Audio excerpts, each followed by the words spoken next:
नमस्ते दोस्तों। आज की कहानी है तेनालीराम एक योद्धा। एक बार एक प्रसिद्ध योद्धा उत्तर भारत से विजयनगर आया। उसने कई युद्ध तथा पुरस्कार जीत रखे थे। इसके अतिरिक्त वह आज तक अपनी पूरी जिंदगी में मल्ल युद्ध में पराजित नहीं हुआ था। उसने युद्ध के लिए विजयनगर के योद्धाओं को ललकारा। उसके लंबे, गठीले और शक्तिशाली शरीर के सामने विजयनगर का कोई भी योद्धा टिक न सका। अब विजयनगर की प्रतिष्ठा दांव पर लग चुकी थी। इस बात से नगर के सभी योद्धा चिंतित थे। बाहर से आया हुआ एक व्यक्ति पूरे विजयनगर को ललकार रहा था और वे सब कुछ भी नहीं कर पा रहे थे। अतः सभी योद्धा इस समस्या के हल के लिए तेनालीराम के पास गए। उनकी बात बड़े ध्यान से सुनने के बाद तेनालीराम बोला, सचमुच यह एक बड़ी समस्या है, परंतु उस योद्धा को तो कोई योद्धा ही हरा सकता है। मैं कोई योद्धा तो हूँ नहीं, बस एक विदूषक हूँ। इसमें मैं क्या कर सकता हूँ? तेनालीराम की यह बात सुन सभी योद्धा निराश हो गए, क्योंकि उनकी एकमात्र आशा तेनालीराम ही था। जब वे निराश मन से जाने लगे तो तेनालीराम ने उन्हें रोककर कहा, मैं उत्तर भारत के उस वीर योद्धा से युद्ध करूंगा और उसे हराऊंगा, परंतु तुम सब मुझे वचन दो कि जैसा मैं कहूँगा तुम सब वैसा ही करोगे। उन लोगों ने तुरंत वचन दे दिया। वचन लेने के बाद तेनालीराम बोला, शक्ति परीक्षण के दिन तुम सब मुझे पदक पहना देना और उस योद्धा से मेरा परिचय अपने गुरु के रूप में कराना और मुझे अपने कंधे पर बैठाकर ले जाना। विजयनगर के योद्धाओं ने तेनालीराम को ऐसा ही करने का आश्वासन दिया। निश्चित दिन के लिए तेनालीराम ने योद्धाओं को एक नारा भी याद करने को कहा, जो कि इस प्रकार था, ममुक महाराज की जय, मिस ममुक महाराज की जय।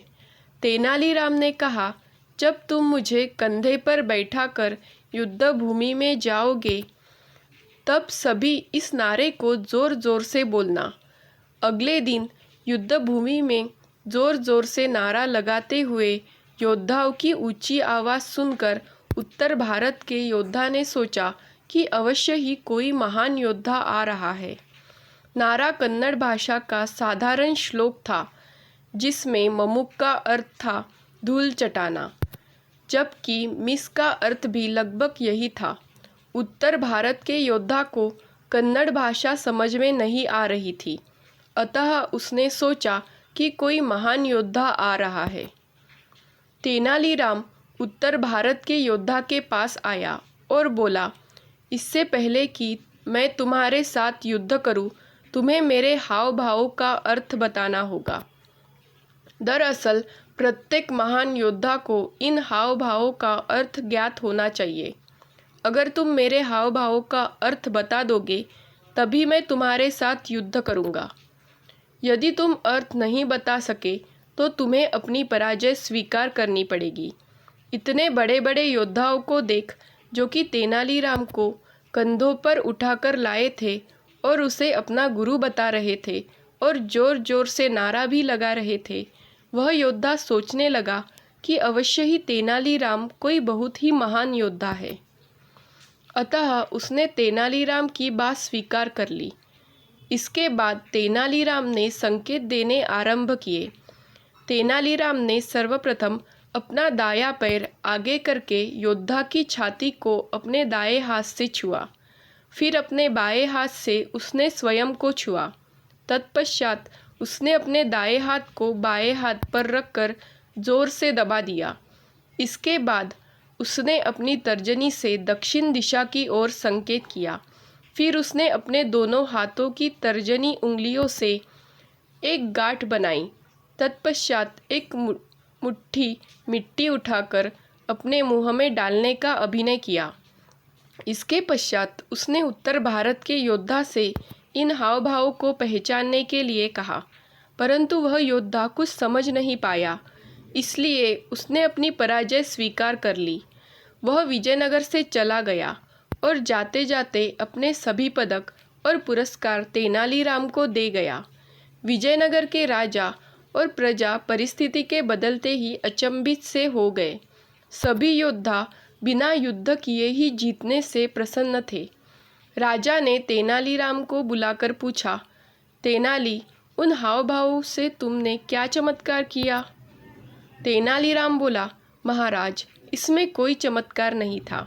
यह मेरी योद्धा को मूर्ख बनाने की योजना थी।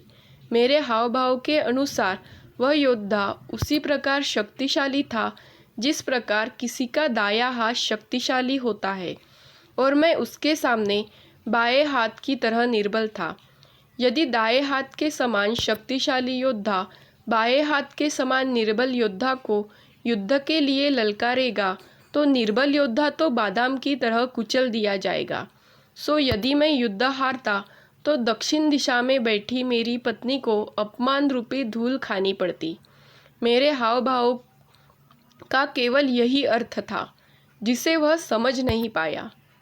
तेनालीराम का यह जवाब सुनकर राजा और सभी एकत्रित लोग ठहाका लगाकर हंस पड़े। दोस्तों, अगर आपको कहानी अच्छी लगी तो वीडियो को लाइक करें, शेयर करें और सब्सक्राइब करें। Thank you.